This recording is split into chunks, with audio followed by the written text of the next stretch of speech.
Fans கிட்ட கேளுங்க. மாறி பாப்பலடா பெட்ஸ் சென்னையா இருப்பாப்ல. நல்லா விளையாடுற இல்ல ரிஷப் பண்ட்னா தலையில ஒன்னால பெல்ட் அடிக்க முடியாது. அதனாலதான் யோசிச்சுட்டு இருக்கேன். அவங்களாம் எப்படி தெரியுமா, ஆர்சிபிக்கு அகேன்ஸ்டா யாரையாவது வந்து இது பண்ணும், என்கரேஜ் பண்ணுவாங்க.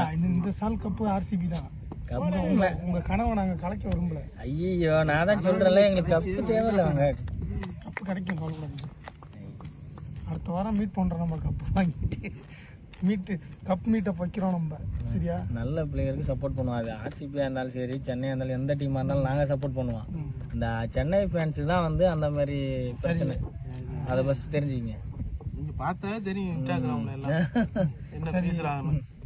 லாஸ்ட் மேட்ச் அப்ப சென்னை தான் வெளில போயிடுச்சு.